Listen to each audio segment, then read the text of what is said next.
Good night, Bar City. Welcome to Midnight Radio with your host, me, Fernando Perez, and my guest tonight, Ernesto Cruz. Hello, thank you for having me. How you doing today, man?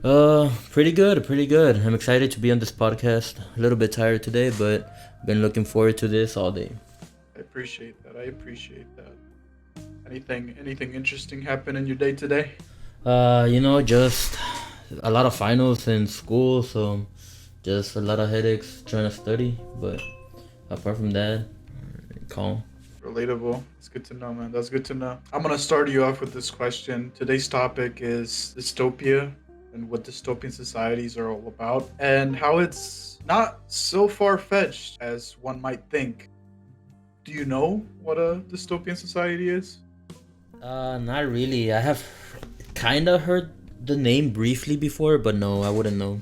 So that just basically is saying a world where everything has gone to shit and there is it's some sort of law that is controlling the people.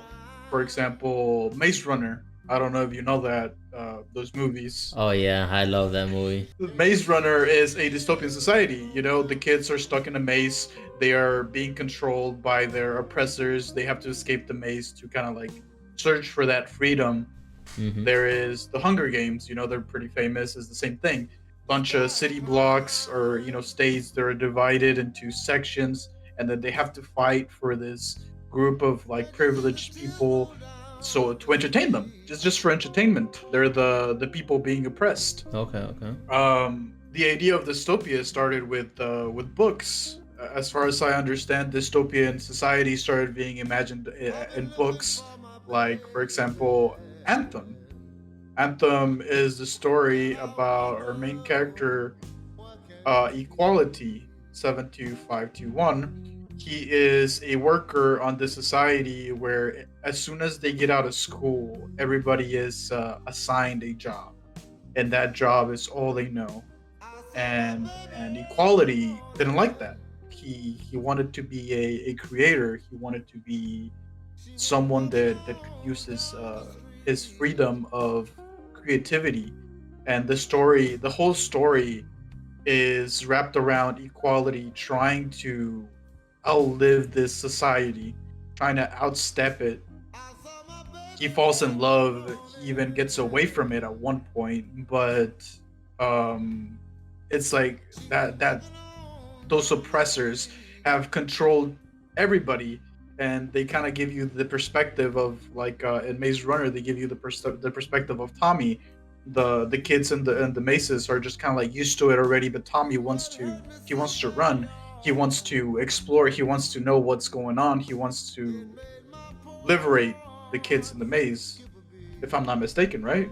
Yeah, in this universe or in this world, Equality, what would be his goal, I guess? Because if he wants to use his creativity, he's not on the line of work that he wants, but I imagine to break the unbalanced system that they have, wouldn't he become like an outlaw and he would never be able to get any type of jobs unless he succeeds, I imagine? That is exactly it. He wants to break the system. He wants to break the cycle, and by doing that, he pushed himself out of normal society. What's been held, they have this section of the world where they keep everybody in check, and outside of that area, it's kind of like the wild, the forgotten world, the old world, where he finds a bunch of books and a bunch of information that he never found before. And that's kind of where the story ends, where with a very open-ended tone of him finding knowledge, which is like the biggest strength in most of the dystopian societies, is the knowledge. To use it to their advantage. Yeah, the maze. The Miho was traveling the maze for so long, collecting maps, writing them down. You know how the maze was moving. That's kind of like the information that gave him power to escape the maze at the very end, to get past that trial. There's another book called Fahrenheit 451, something that most people read back in high school. This book is about Guy Montang. He was part of the firefighters. Oh, nice. But unlike in normal firefighters fashion, they didn't fight fires. They didn't stop fires. They created them. They created them to burn books, to burn knowledge, to stop people from thinking. Is that also set in a similar type of world, or? Yeah, same world, same Okay. idea of same concept of dystopian society. They're being oppressed by the government or their oppressors, and this job, Guy Montang, his job is to burn books, to burn the people that still have books, that collect knowledge of different kinds. Guy Montang gets a book out of one of the houses that he was burning, and he grabs one, he reads it, it opens his head, makes him think, it makes him doubt society, and he starts wanting more knowledge, wanting to understand, wanting creativity, doubting the oppressors that have been, controlling them for very long. Mm-hmm. What I'm trying to get to with this, brief overview of what we just talked about is that how different is that from what we're living on today? Is Um, it really that different? if I would have to compare it, I guess we do share some similar aspects. At least from my point of view, I can see how there's a lot of young people who are not really into, like, their way to express themselves and to learn is not the traditional way of like book smart. But there, when it comes to growing up and while learning, there's only one method, I guess, of going at it. Yeah, Um, the standardized testing, standardized schooling, mhm. essays, college SATs, all these things that make students, focus on one way of doing writing Mhm. and doing schooling. And aside from that, all this technology, people are just like looking at down at their phones all the time, ignoring what's happening in the world. Like some people don't even recognize that two of like major countries are at war with each other. A lot of people are dying as we speak. As we speak, civilian and military casualties are happening on the other side of the world. COVID just happened not too long ago. I mean, it's been what, 2 years still. It's not been that long of a time. That was crazy. Three Streets were years now. empty. 3 years now. It just hit 3. Mm-hmm. Streets were empty. People were being, not saying that masks were wrong, masks were right. It was a part of the process. Just saying that, everybody had to wear these masks, everybody had to be indoors, everybody was so afraid of the disease and getting sick, getting someone else sick. All these like measuring your temperature everywhere you go, little single file lines. It changed people. It changed students. I feel like everybody is now a little much more sheltered. Younger people nowadays have like this lack of responsibility because of it.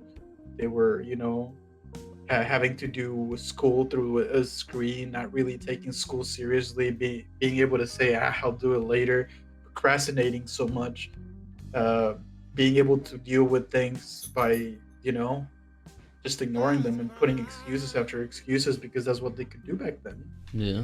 One can argue that the outcomes of that were a lot more negative than positive. One of the positive I see, though, I think it helped humans take a step back when it comes to actually cleaning their surroundings and stuff like that. Because if you think about it, before that happened, the civilization was pretty gross. Not a lot of people would sanitize or clean as detailed as they did, but obviously the negative outcomes did outweigh the positive. I do agree that COVID really made everybody even worse because we already had a problem with technology before COVID, and COVID just made it worse because everybody had to stay inside and find ways to pass time or Yeah, entertain get through. themselves. Yeah. It's like, look at this, man. This is crazy. It's crazy to me. It's just like, your average city, everybody's doing something, everybody's always busy. And now you got, you know, really busy streets. I think this is New York. Hmm. Just really busy streets. They should be having like, an outrageous amount of people, and they're just empty. Just empty. People being able to take pictures like there's nobody there. It's amazing to me, that this stuff happened in real life. That this stuff that we've seen on literature over and over has, in a way, showcased itself, where the world, due to something, had a drastic change, and in a way, a lot of people took advantage of it. Hmm. A lot of people took advantage of it, and now that everything is back to being normalized, it's not really normal anymore. The things that used to be normal before are not normal now. You back then, walking with a mask used to not be that normal, and now you see someone wearing a mask, it's kind of like, okay, everybody's like understanding about it. Hmm. Okay, Neto, it was wonderful talking to you. I appreciate you coming to the show. It's been a wonderful time. I know you just had to hear me ramble most of this, this time, but I appreciate you for coming onto the show.